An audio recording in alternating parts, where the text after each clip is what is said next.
Okay, we're getting into the first layer of paint and color on the Countdown Spring Bunny, and I'm going to be doing it in Fashenhues. And I have already done the base coats in a previous video, talked about that and why you do that. Now, to get ready to do the colors, you need some either cotton t-shirt type material. You can use an old t-shirt that you've cut up. Some people even use some old underwear that have been cut up. You can use paper towel, and you can also use wet wipes. Wet wipes are good to have on hand. In fact, let me grab my wet wipes. I almost forgot. I've rearranged things, so my wet wipes are kept in a different area now. Okay, now what I do to make my paper towels go, and really you should have paper towels with as little print as possible on them, but I buy my paper towels in bulk from Costco. They're used for the household, so I can snag one roll of paper towels to keep at my crafting area. From there, so I just make do with the Costco paper towel. There is some print on it, but I can work around that. And to make it go farther, I take the piece, I fold it in half, and I tear it so that I have two pieces from the one piece. And I find that typically one piece about this size, which is half of a paper towel piece, is typically good for the color, one piece per color that you're using. Right now, I am only going to be doing a, I wish I could remember what this stage is called. Like I've said in the past, I am not an authorized Fashenhues teacher or anything like that. And I kind of don't want to be, in a sense, because I don't want people going, oh, well, she's got all kinds of certifications, so of course she can do it. I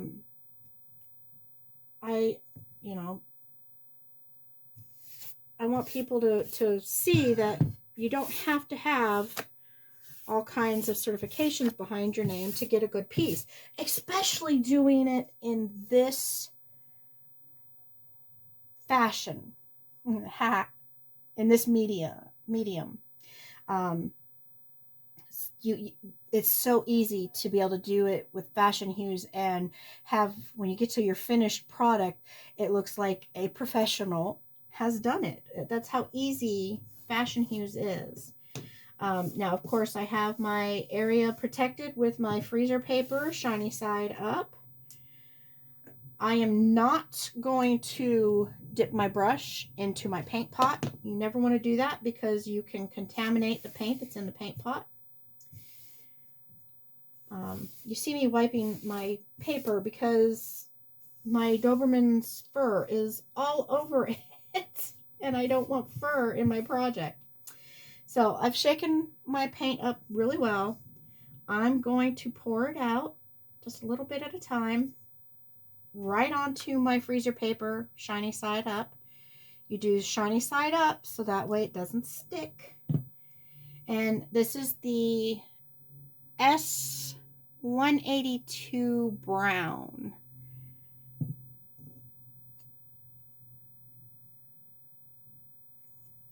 And if anybody watching out there remembers what this step is called in the Fashenhues painting, please let me know. Remind me. So what you're going to do is you're going to work in small sections. You're going to take the paint and you're going to paint it on. Again, in small sections. And you're going to get this in every little nook and cranny. And you don't want to work in too big of a section or it will get a little hard to do this next step. Okay.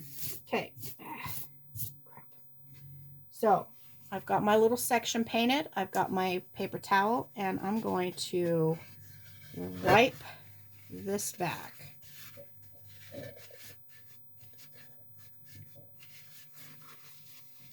Now this step is usually done with brown, black, or red brown. And I chose to just to do it in brown because that's kind of in the middle. And I'm not sure if I'm going to go pastel or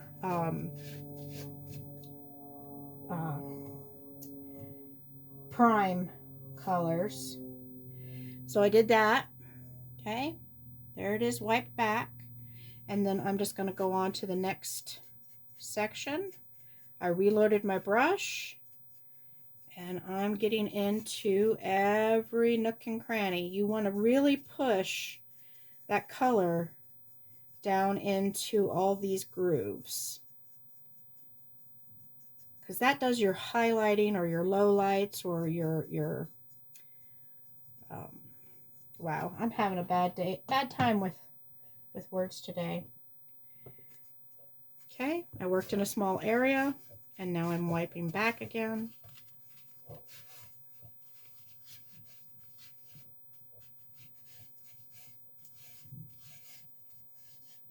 And I kind of take it and push it in the direction that I'm working around into. And I feel like that helps me feel like I'm not wasting as much paint because I'm getting it into the nooks and crannies next to the area that I've painted.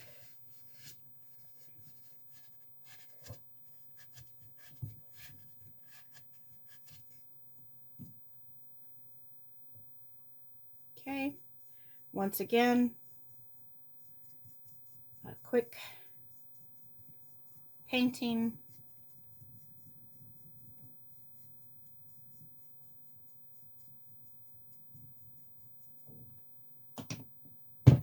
I've got this all bunched up, so I'm going to unbunch it.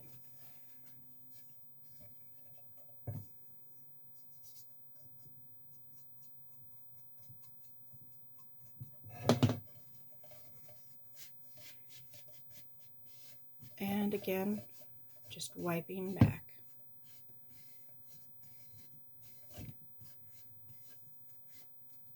All right, I'm going to pause it here. This is what the hat's looking like so far. I'm going to pause it here, and I'm going to go continue on doing this through the whole thing. And then I will come back and show you the finished with the white back, and then we'll start into color. All right, be back soon. Okay, okay, I thought I would pop back in real quick and show you how you can use a wet wipe. I painted in the ear, and I waited too long to wipe it back, so it's staying in there a little bit more than what I want. So I'm going to take a wet wipe, I'm going to wipe it, wrap it around my finger, and then I'm going to wipe it in to that area that I don't want as much brown left behind. And then I wiped off too much on that ear part, so I'm going to take my dirty paper towel with the brown paint on it, and I'm going to rub back into that area. And then same thing over on this side and up here. Let's see here. And if I can't get enough brown back in, I take my brush that's loaded with the brown. I dab some brown back in place, and then I dab it back.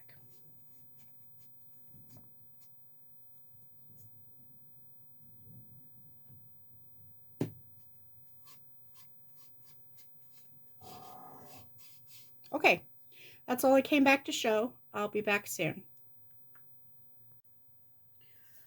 Okay, now I've got it all painted brown and wiped back, except for the chalkboard. Don't really need to do that because we're going to be putting chalkboard paint there, so we don't have to worry about having a white back on that. Now, there are just a couple of tips again, I've already shown you the one about the wet wipe. You can take it in and wipe back. Of course, I'm leaving brown now because this is such a used wet wipe. You can also use a damp not toothpick, Q-tip to get up into the areas that your finger is just a little bit too fat for, and erase that paint. Now, if you hadn't base coated, you could not, let me get this away from the microphone. If you hadn't base coated, you wouldn't be able to do this. You can even do this with acrylic paint, as long as you've base coated, because the base coat has filled in the pores that would have grabbed onto the colors to begin with. So now, because we've base coated and the pores are all filled up, we can go back in and erase where we don't want paint to be.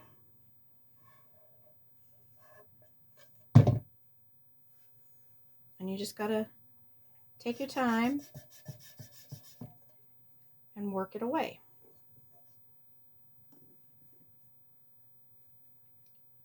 You don't have to get it all off because, again, like I said, we're going to be going over this area with chalkboard paint. And don't worry if you don't have chalkboard paint. I will explain to you how you can make any paint chalkboard paint.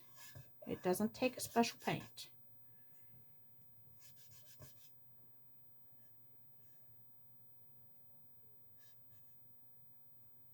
Okay, now I've wiped back a little bit too much around my edges, so I'm just going to carefully go in and lightly apply. I didn't refill my brush, I'm just using what is on there to dab in some color. Now, if I liked this look, I could leave it, but I'm going to go ahead and take my wipe away rag and I'm just going to go along and smooth that in. Because there you go. Now, one other thing is on the back, I just went ahead and painted solid brown on the back of the chalkboard area. I also left the top of his leg darker and the back of him generally darker because there's quote-unquote less light in those areas, so you want more shaded colors. So that's it for this portion. Next video will be starting the colors. I'm going to do this in slightly smaller segments so that we don't end up with hours of one video, because I'm good for that. I can sit and make a 2-hour video with no problem because of how long it takes to paint something.